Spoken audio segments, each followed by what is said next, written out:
Hello students, welcome back to my YouTube channel biochem academy. इस चैनल में आपका स्वागत है।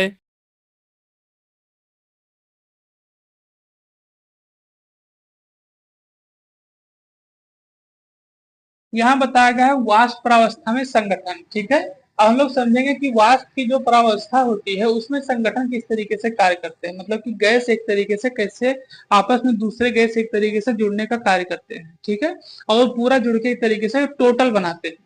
यहाँ दिया गया है कि अवयवों के आंशिक दाब द्वारा, ठीक है, आंशिक दाब द्वारा वाष्प प्रावस्था का संगठन निर्धारित किया जा सकता है।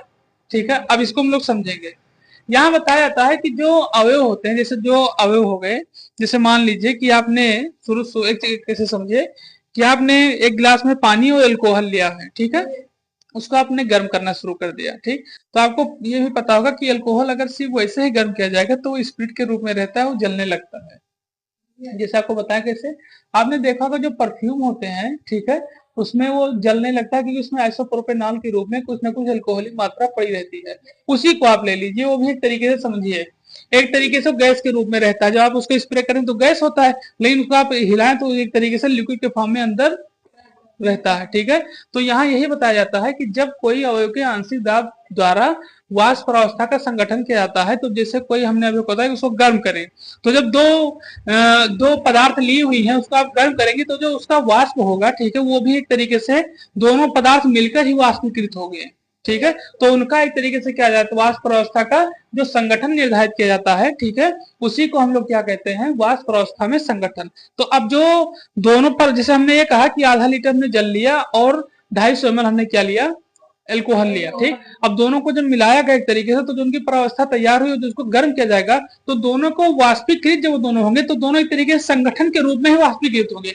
ये नहीं, इस तरीके से नहीं होगा कि अगर पानी ज्यादा है तो पानी ज्यादा वाष्पीकृत होगा, अल्कोहल कम वाष्पीकृत होगा। दोनों एक तरीके से ही क्या होंगे, समान रूप से वाष्पीकृत होंगे, एक संगठन के रूप में बनाकर क्या होते रहेंगे, गैसों के रूप में वाष्पीकृत होकर बाहर निकलते रहेंगे। तो यहाँ सबसे पहले दिया गया है ए और बी का मोल प्रभाव। शुरू में ही हमने वाष्प दाब के लिए मोल प्रभाव निकाला था। ए और बी का क्या निकाले थे, मोल प्रभाव। जहां एक चीज और ध्यान रखिएगा कि जो वाष्पन प्रावस्था की संगठन की व्यवस्था है, इसको डाल्टन ने और राउल्ट ने मिलकर बनाया है। डाल्टन आप जानते होंगे वैज्ञानिक थे, और राउल्ट जो भी वो भी वैज्ञानिक थे वाष्पीकृत के, उन दोनों ने मिलकर क्या किया था, इसके बारे में बताया था।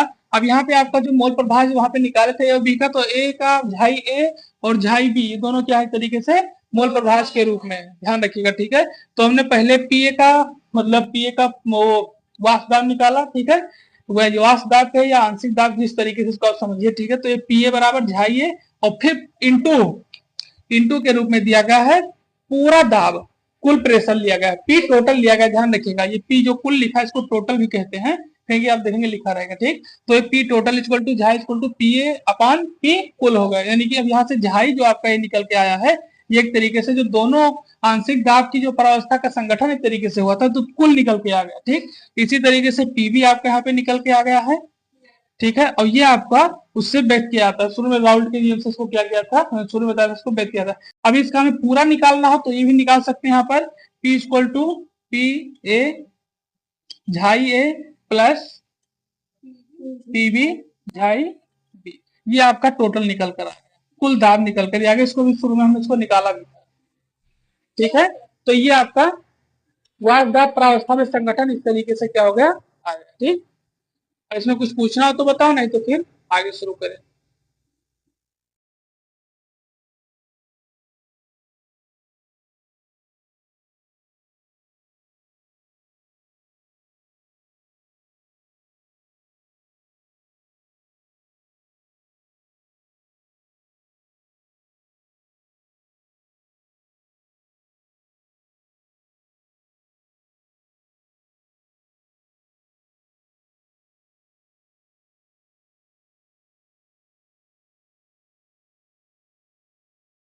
और इसमें अगर देखा, जैसे हमने आपको बताया अल्कोहल और उसके बारे में, इसी तरीके से देखें तो बेंजीन और टाल्विन में भी सीधा का रिएक्शन होता है। ठीक है, बेंजीन और टाल्विन को अगर एक तरीके से मिलाया जाए तो वो भी जो वाष्पीकृत होंगे, तो उनका भी संगठन के रूप में वाष्पन की क्रिया होगी। और वहां पर, यहाँ पर जो आपका टोटल निकल के आएगा, यहाँ पर बताया गया है। ठीक है, तो झाई ए और प्लस झाई भी आपका कितना हो जाएगा, 1 हो जाएगा, जो भी शुरू में हमने आपको बताया था।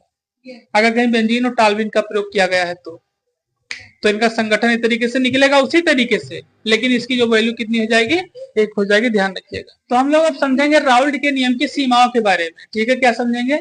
राउल्ट के नियम की सीमाओं के बारे में, ठीक है। तो पहला लिखिए। अब अगला है कि ये राउल्ट का जो नियम है वो कुछ चीजों पे कार्य नहीं करता, ठीक है। जैसे विशेष रूप से किस पे कार्य नहीं करता, जैसे वियोजित या संगुणित होने पर कार्य नहीं करता इनका नियम। तो ये होगा आपके राउल्ट के नियम की सीमाएं, जिसमें सबसे पहले दिया गया है राउल्ट का नियम अतितनु विलयनों पर लागू होता है। अतितनु विलयन यानी कि एक तरीके से दुर्बल विलयन के रूप में, ठीक है, कार्य करता है। क्या? तो प्रतिविलयन इकाई की जो मात्रा में सांद्रता होती है क्या होती है, कम होती है, ठीक है। तो अतितनु विलयन पर क्या होता है, ये लागू होता है।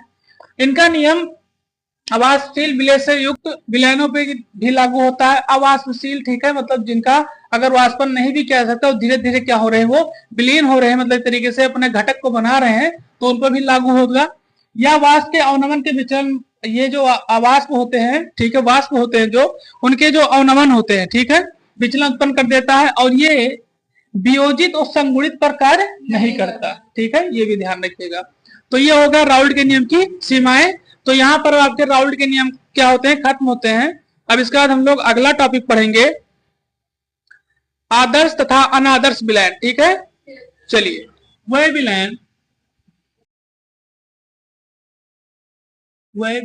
जो आदर्श विलयन को देखा जाए तो आदर्श विलयन को बहुत से लोगों ने अपने अपने तरीके से परिभाषित किया है, ठीक है, अपने अपने तरीके से क्या किया, इसको परिभाषित किया। जैसे राउल्ट ने अपने नियम से इसको परिभाषित किया, मतलब अपने तरीके से क्या किया, इसको परिभाषित किया, बताया इसके बारे में, आदर्श विलयन के बारे में, ठीक है। इसी तरीके से और कई सारे वैज्ञानिक जैसे बॉयल हो गए, चांसलर हो गए, ठीक है, इन सब ने भी अपने तरीके से एक तरीके से आदर्श गैस को बताया, परिभाषित किया, ठीक है।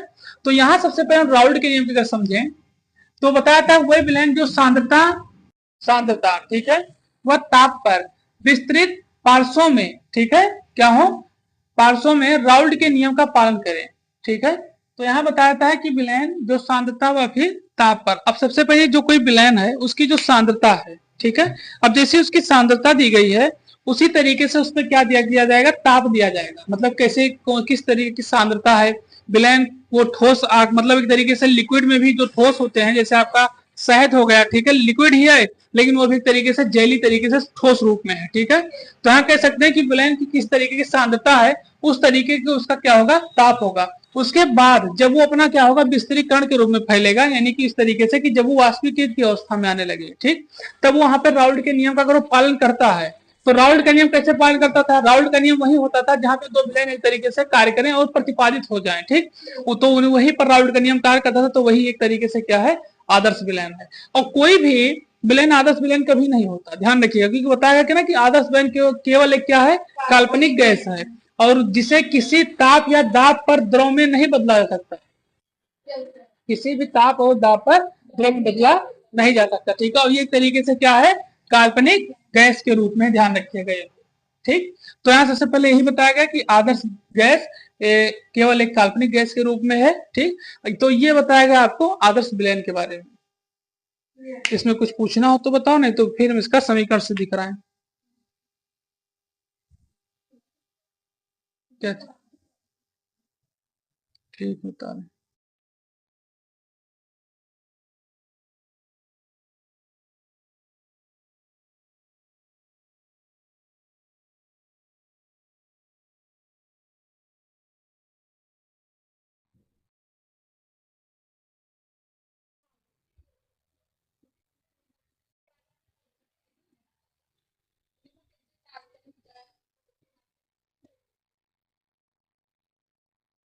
चैनल को लाइक करें, सब्सक्राइब करें, शेयर करें और कमेंट करें। The top important concept is coming up next. Subscribe now to the Biochem Academy. Don't miss it.